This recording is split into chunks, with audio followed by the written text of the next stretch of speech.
Happy full moon in Virgo. Okay, so I'm just going to ring this little Tibetan bell to open up my third eye and tune into the collective energies. So, if you want to, you can also close your eyes, and I'm going to do it 3 times.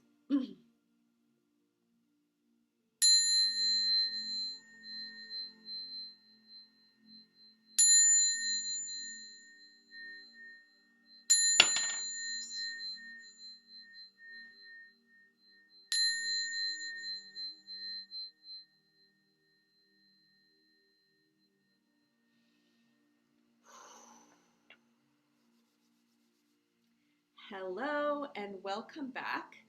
I am filming and recording this on Sunday, March 13th, the Sun and Neptune conjunction, and I thought it would be the perfect day to do some filming and do some tuning in for this full moon in Virgo, actually. And before I get into it, let me just say that the full moon is happening on March 18th at 3:18 a.m. Eastern Time. It's at 27 degrees of Pisces, the sun in Pisces still, and the moon is at 27 degrees of Virgo. I have like all my notes and all my books laid out here because I was really tuning into the energy of this Virgo full moon. I know I say this at every lunation, but I'm really excited about this Virgo full moon specifically, mostly just for me personally, because Virgo is conjunct my midheaven, and I really feel like I'm coming to a completion of some sorts, which I'll share in just a moment. But so today, just before this, I recorded a podcast episode entitled 40 Times Around the Sun, because on the Aries ingress on Sunday, March 20th, I am turning 40. And 40 is a significant number. It's a very spiritual number, and I feel like I've been seeing 40 a lot lately, and also just fours. And fours to me is a number of foundations and of stability and home and nurturing and deep psychological roots. And Pisces is in my 4th house. It's also the spring equinox, which is equal light and dark. And I was born 15 minutes into Aries season. So I was like brand spanking new when I came out of my mother's womb. I was actually a week late. I was supposed to be born around March 13th, so I would have been a Pisces, but I was a little, comfortable in my mom's womb, and my birth story is it's a little dramatic because I almost died by my own umbilical cord, and that's a story that I actually shared on my TikTok. I've been doing a 28-day vlog that started, I think, on March 1st. Did it start on March 1st? It was exactly a month from March 20th. So I share every day this journey going to 40. And I think it was one recently where I shared my birth story and my mom was in it. But anyway, your birth story and how you were born is very significant and will tell you the course of your life. And in astrology, there's a technique called progressions, your progress chart. So I definitely believe my progress moon is in Leo, so it's definitely my time to shine. And since Virgo is on my midheaven at the highest point on my chart, it's definitely time for me to step more into the spotlight. My sun is in my 5th house, and it's definitely time for me to really embody being of service, and it's just time. I don't think it's an accident that this Virgo full moon is happening 2 days before my big 40th, and having so much awareness now about what I'm meant to do and who I am and integrating all of my experiences, I think is pretty timely. So I just recorded that episode It should be out, well, it will be out on Wednesday, March 16th. So, right, 2 days before the actual full moon in Virgo, which is on Friday. I'm located in New York, which is the northern hemisphere. So this is the spring equinox. For those of you in the southern hemisphere, this is the fall equinox. So I really am so excited about what's coming up. Um, and that's just my own perspective. I'm sure many people will have a different interpretation of the chart and the energies coming up, but I feel like January and February were like still energies from 2020 and 2021.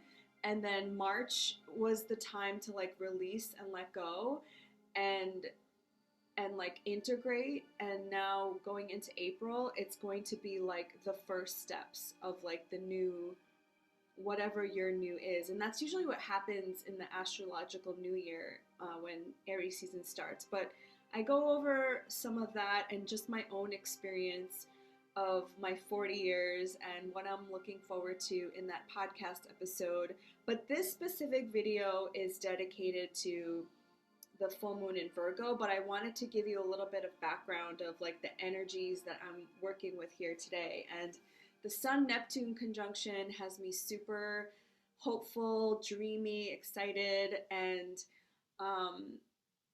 Pisces season is always such a weird emotional time for me. It's in my fourth house, and I have Mercury there, and my mom is a Pisces, and I have my IC there, so it's a lot of stuff about like the past and family and ancestors and holding boundaries with family and filial piety and all that stuff. So it's an interesting time leading up to my birthday always, because I always feel like I'm crying right before my birthday. But it's always like a really magical time because I feel it obviously energetically when the sun comes back to my original position, which is a solar return, right? The sun comes back to the original position of the position when you were born. So let me give you a little bit of idea of like the energies at play for this Virgo full moon. So at the time of this full moon, it's going to be in a trine, so our harmonious aspect Pluto. Pluto is at 28 degrees of Capricorn, and it's going to be also trine to the North Node in Taurus. And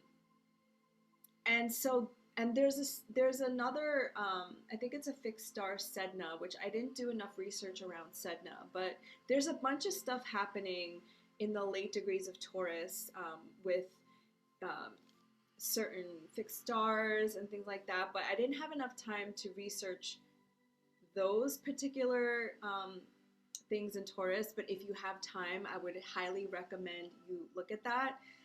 But this is the sixth of the 6 full moons at 27 degrees. And if you go back to the 5 prior full moons, I talk about the 27th degree and the 369, and I write about this in my book.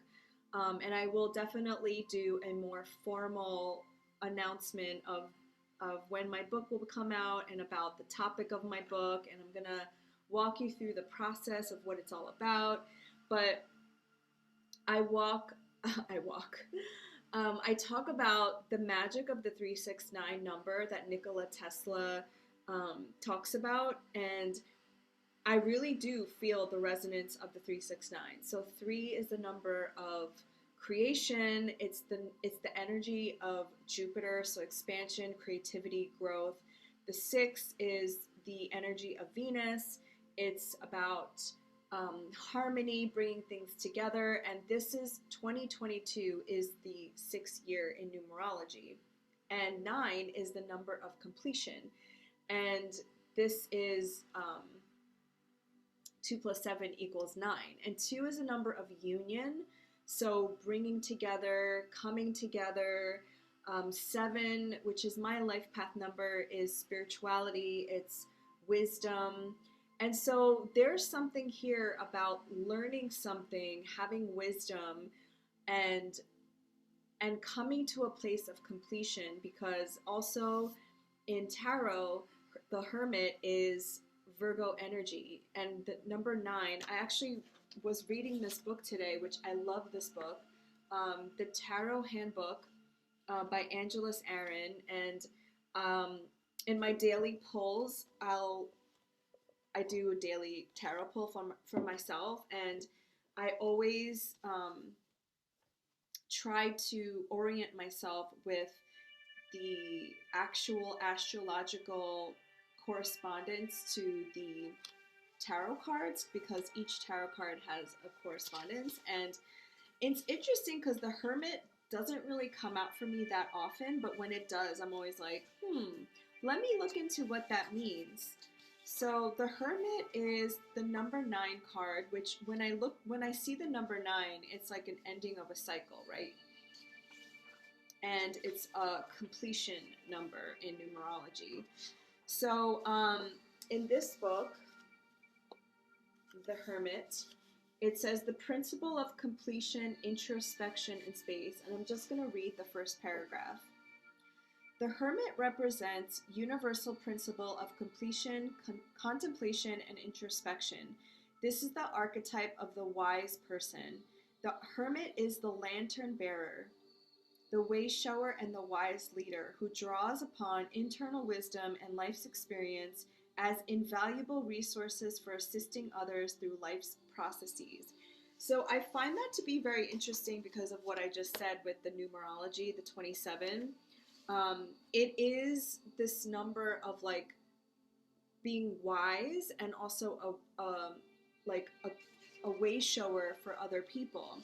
And I always think of the Hermit as being like looking withinward and having all the answers within and guiding people, because ultimately Virgo is the sign of somebody of being of service.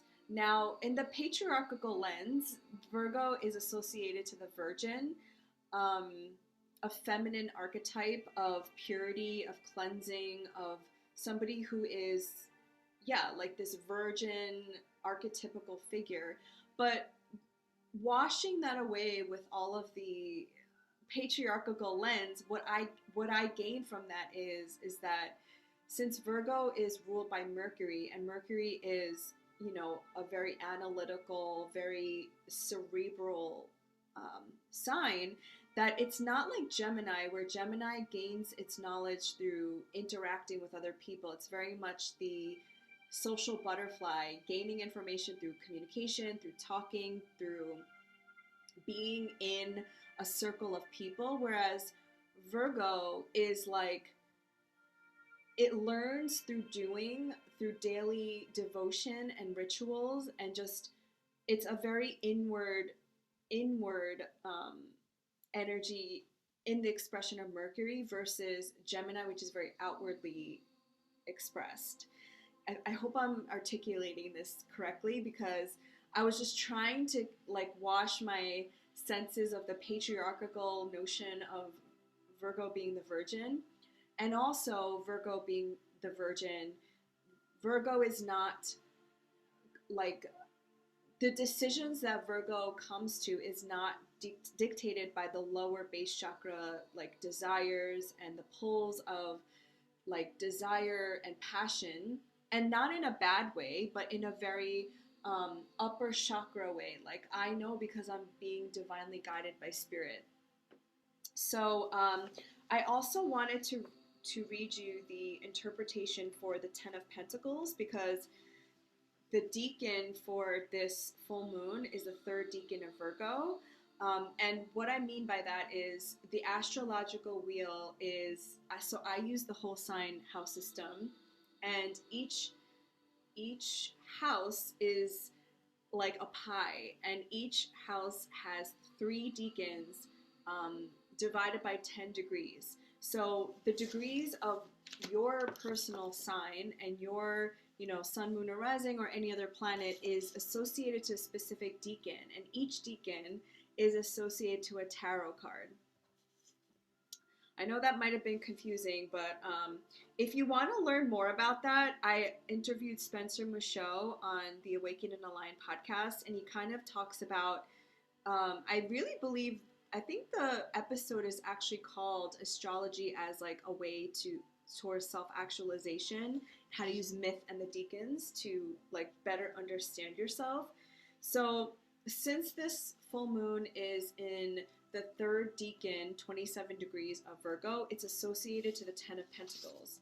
So I wanted to read that card because I was like, oh my gosh, this makes so much sense. So in this deck, it's associated to wealth. Physical prosperity, abundance, wealth. This is Mercury in Virgo, and Mercury is ruled by Virgo. The ability to communicate with an abundance of varied ideas or resource materials, Mercury. An abundance of communication and information, Mercury, that is delivered in an organized, beautiful, balanced fashion, Virgo. This is a state of wealth and prosperity on all levels of consciousness that is manifesting in the external world. When a person is drawn toward this card, it is an indication that the external world holds wealth for the individual. There could be an inheritance, some unexpected prosperity. This is also the gift of prosperous communication delivered in a beautiful, organized fashion. And what I love about this is that wealth and prosperity and abundance can be signified in so many different ways. For the, I guess, traditional Capricorn capitalism understanding of wealth and prosperity and abundance is wealth in the terms of money, in the terms of like social status and success, which I think a lot of people, when they get the Ten of Pentacles, they associate that to monetary abundance. But the Ten of Pentacles always to me is like your legacy and like family and having more than enough to give to everybody else.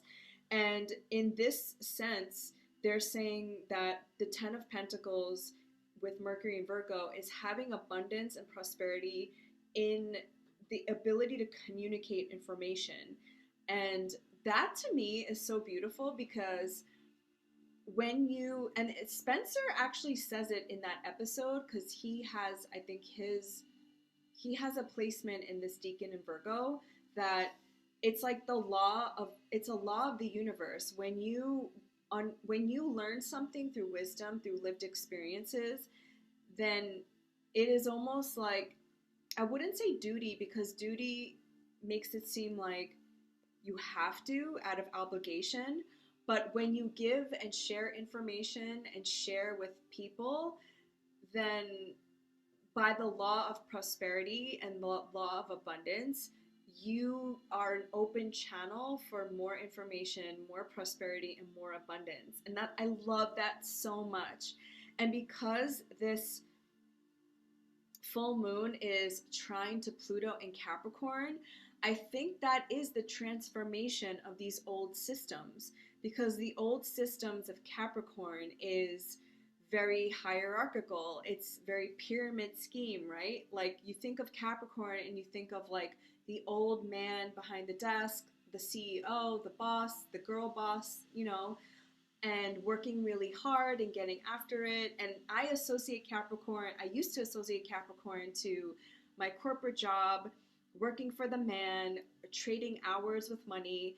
And in fact, Capricorn is a yin feminine sign. It's very much the elder, very much the crone, somebody who's so wise because they've just seen life through experience and now can pass on that knowledge and that wisdom to generations after them. And Pluto has been asking us to transform our relationship with our elders and with, you know, these old systems that just don't work for anybody.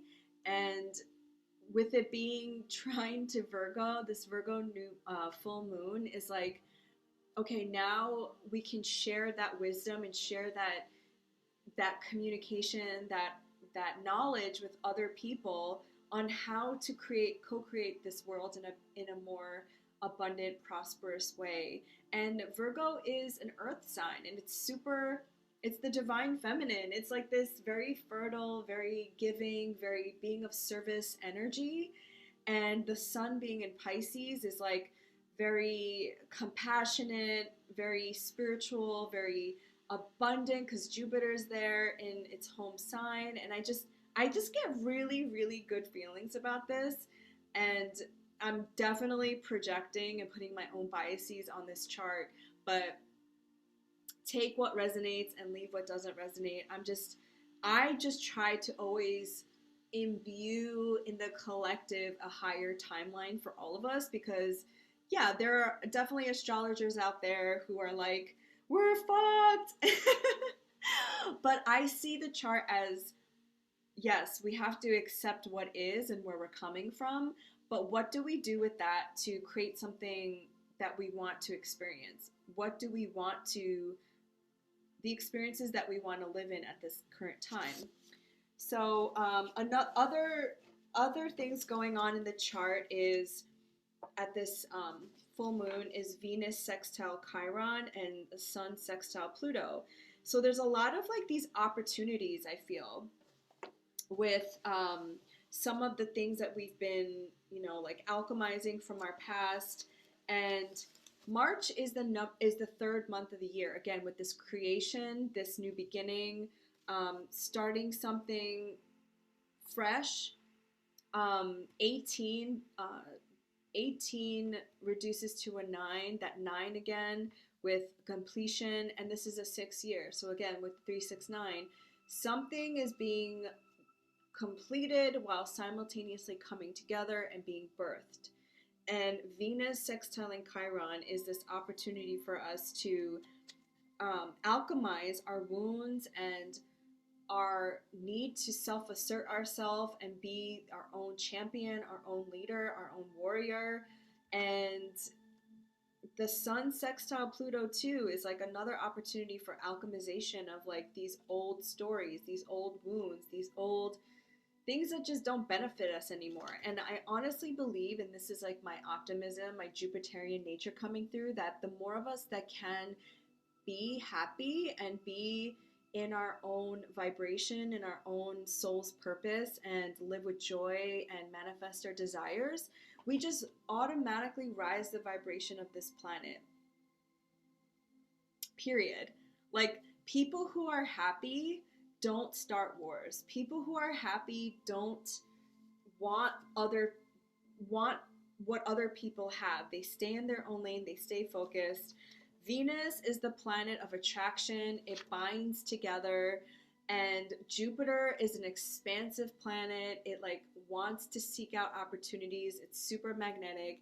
And these are why they're called benefic planets, because the more you expand and the more that you bring together people and you tap into your desires, tap into your point of attraction, you create more abundance and you create more prosperity for yourself and the people around you. So I think it's a beautiful opportunity. I think Virgo being an earth sign that's very detail oriented and very focused, it's like, yes, you have to be in the reality, have your feet on the floor, feet firmly planted on the earth and the floor, but also like with the Piscean energy that's going on and the upcoming Jupiter and Neptune conjunction is like tapping into these different worlds. Like Pisces energy to me is like otherworldly. It's like Disney, it's Avatar, it's Star Wars. It's like creating worlds and you being the co-creator of your own world and your own story. So, okay, now we're gonna go through each of the rising signs, and I'm gonna be using this deck because it looks so springy and beautiful, the Muse Tarot, and also if the occasion calls, I'm gonna pull an oracle deck, Work Your Light Oracle by Rebecca Campbell. I just feel like these two have this feeling of spring, and I just want to bring more love and light and get us on a higher timeline for all of us, because I really do feel like that's needed at this time. More joy, more play. Again, not ignoring what is, but focusing on the higher timeline and co-creating a better reality for all of us.